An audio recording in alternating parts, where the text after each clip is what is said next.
सितंबर में चीन का सत्यानाश होने वाला है। क्या चीन की बर्बादी का काउंटडाउन शुरू हो चुका है?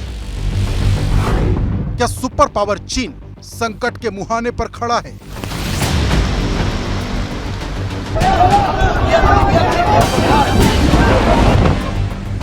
यह कुदरत का ऐसा प्रहार है जिसने पड़ोसी देश चीन में हाहाकार मचा दिया है।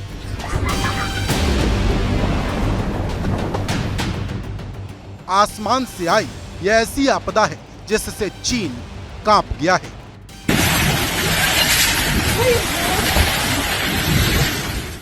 अगस्त के महीने में जो तबाही शुरू हुई थी वो सितंबर आते आते विकराल हो चुकी है।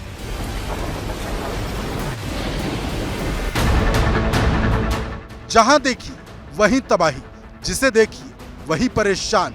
ये तबाही का अलार्म नहीं तो और क्या है? घरों के आगे बारिश का पानी समंदर का आकार ले चुका है।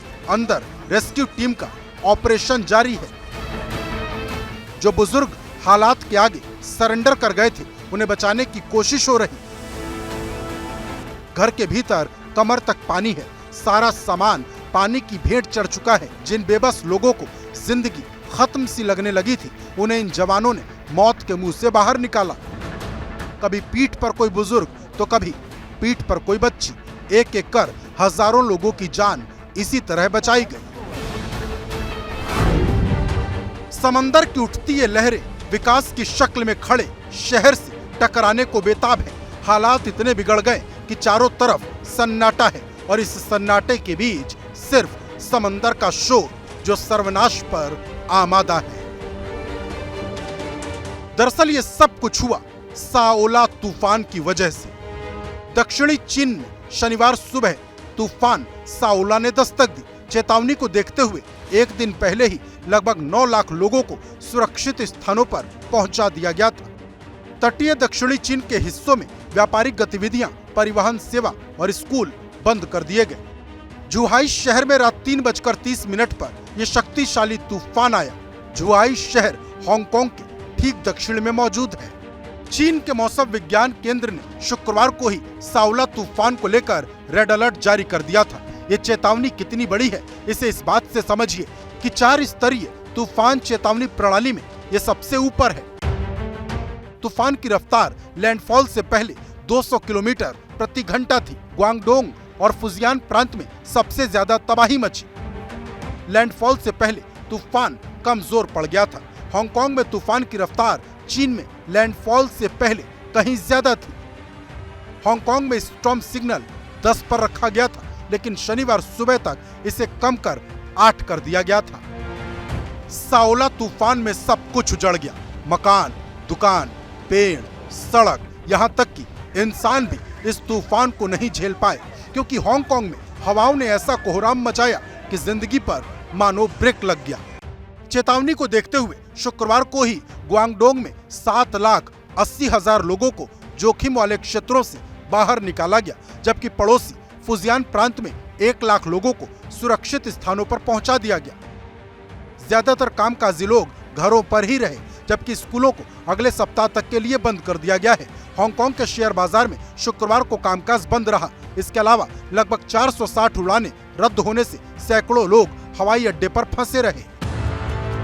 कुदरत जब प्रहार करता है तो अंदाज ऐसा ही होता है। सोचिए, जहां 200 किलोमीटर प्रति घंटे की रफ्तार से हवाएं चले वहां हालात क्या होंगे।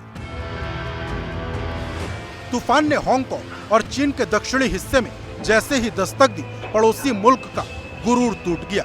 जो चीन अपने विकास पर इतराता है, इस तूफान ने उसकी नींव हिलाकर रख दी। हांगकांग में विनाश इस वजह से ज्यादा हुआ क्योंकि ये 3 तरफ से समंदर से घिरा है, यानी तीनों ही तरफ से पानी की मार पड़ी और पूरा का पूरा इलाका पस्त पड़ गया।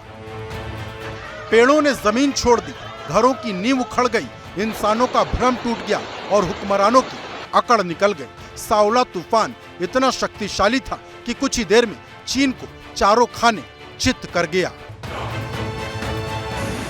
खतरा सिर्फ चीन तक सीमित नहीं है, बर्बादी की घंटी तो ताइवान तक बज रही है। यहाँ हाइकुई तूफान का अलर्ट है। इसी तूफान के डर से हवाई यात्रा रेल सेवा और नौका सेवाओं को रोक दिया गया। सरकार ने मजदूरों से अपील की कि बहुत ज्यादा जरूरत पड़ने पर ही घर से बाहर निकलें। चीन हो या ताइवान, दुनिया के नक्शे पर उभरा यह हिस्सा बीते कई दिनों से आसमानी आफत झेल रहा। चीन में तो एक महीने के भीतर दूसरी बार तूफान ने दस्तक दी। अगस्त में डोक्सुरी तूफान ने हाहाकार मचाया, जिसने कई शहरों में बर्बादी के निशान छोड़े थे। अब सवाल यह है कि चीन और उसके आसपास के इलाकों में इतना ज्यादा तूफान क्यों आ रहा? तो समझिए, गर्मियों के दौरान चीन के कई इलाकों में भारी बारिश और बाढ़ आम बात है, लेकिन पिछले कुछ साल से हांगकांग और चीन में बाढ़ और तूफान विकराल रूप लेने लगे हैं। 2021 में तो चीन में बाढ़ ने 1000 साल का रिकॉर्ड तोड़ा था।